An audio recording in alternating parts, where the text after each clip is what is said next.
Hey guys, welcome back to another video, another retro video. I found another Boba Fett, retro Boba Fett. These are starting to really turn up at Walmart a lot better now. But I thought I would compare this one with the original Boba Fett and the 2010, I think, somewhere around there, the rocket firing Boba Fett that Hasbro did as a mail away. So I thought I would open this one here and we could kind of compare them all. So let's see if I can. Oh, it's like being a child again, isn't it? Oh, I miss it. Okay, let me, hold on a second. Oh, smells good. Love that smell. So let's get this out here. Oh, it's in there pretty tight. First, let's check out an original gun plus the vintage gun here. This is the original, is black. I mean, this is the retro gun, is all black. This one here is kind of more of a bluish, dark blue. So right off the bat, you can see that. They both feel about the same. The retro one looks to be maybe a little bit more longer, just a tad bit. But overall, they look about the same. Again, that's vintage and retro. And I can't find my one that came with him. Let's take a look at Boba Fett here more clearly now. Nice looking Boba Fett, real shiny. Got the rocket right there. You can't see on the original, if you look really close and the light hits it just right, you can see the groove or where the mechanism would have been to fire the rocket off. You can't really see that here. The rocket doesn't look as glued in either as like it does on the original. So just right off the bat, and of course you got the numbers on the feet and on the back of the legs, different here. But let's compare it with the original here. This is original Boba Fett. As you can see, pretty good detail, pretty good likeness. This here, the green part of the chest plate looks a little shinier. These, the vintage ones look a little wider. I don't know if you can pick that up and know what I'm talking about, but to me it looks a little wider. Other than that, pretty good detail, very close to the originals.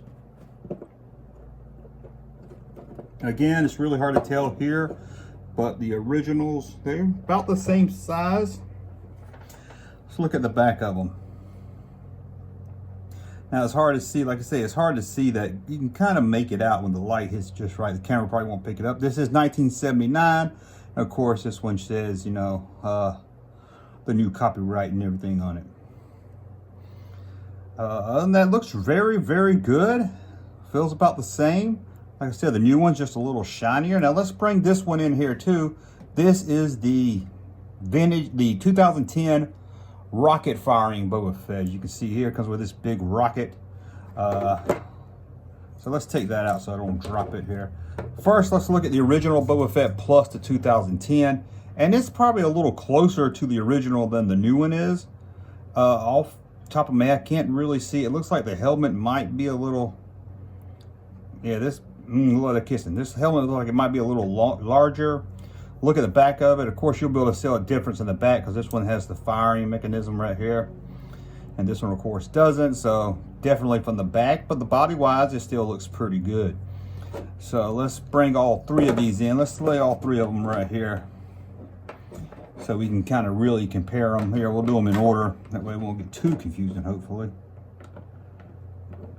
Come on. It's hard to lay on with that pack on their back, I guess.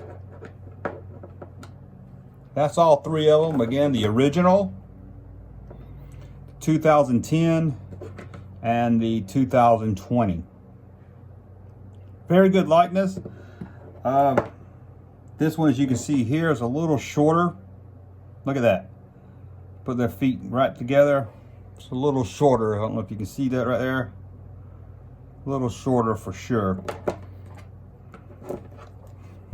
And as you can see, you can really see a difference here. The original, the 2010, its color really stands off compared to original to the retro Boba Fett. The color really stands off. Look at that. So that looks good. And look at that. My rocket looks good about to break. I don't know why. I never used it.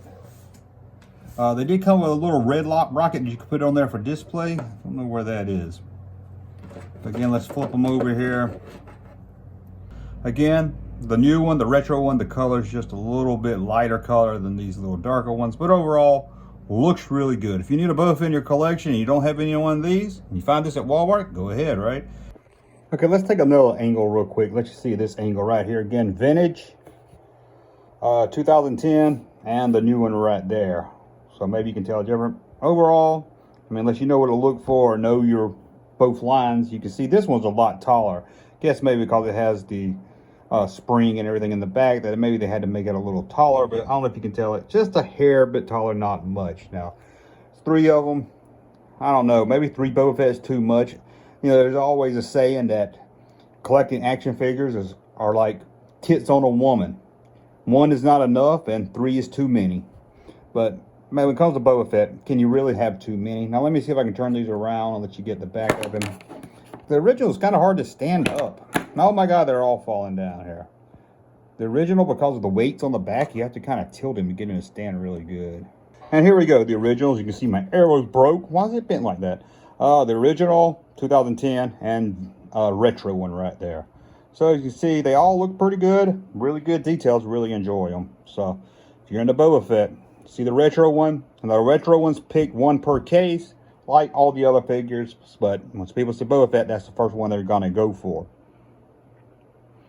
If you notice here on the 2010 one, it has the, I don't know, some kind of stamp code on it, which the retro one has it on the bottom of his foot in a weird color, it looks like. And you notice something, I just noticed this here too. Let me pull these down here. How about that?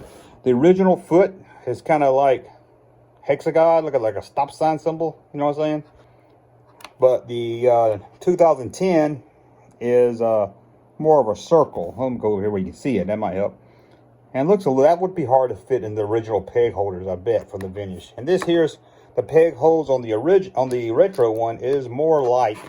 So, see, you've got the retro peg holes, the 2010 peg holes, and the vintage peg holes. Again, I bet this one doesn't fit in the peg holes really good when you think of the vintage toys. But these look to be about the same size, so.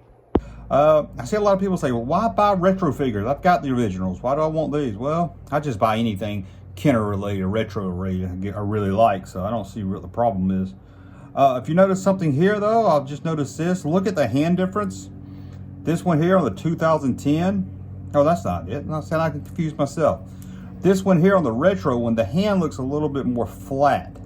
I don't know if the camera will pick it up. See, the hand is slightly, looks a little different to me. Maybe you can pick it up. Something about it is just a little odd. I can't really put my finger on it, can you? Maybe it's just my weird head, but again, original Boba Fett. 2010 Boba Fett. And the retro Boba Fett. Very good likeness. Again, that's just so you can see all 3 of them together. Anyway, thank you for watching. That probably does it right now. Let's see how they all stand up. They all stand up pretty good, I'm sure. That probably does it right there for my retro collection right now. Until I can find the board game. I still haven't found the board game with the Hoth Luke in it yet, but maybe soon. But anyway, that's a look at the vintage 2010 and 2020 Boba Fett. Thank you for watching. Be back very soon with another video. Thank you, sir, for that unsolicited testimony.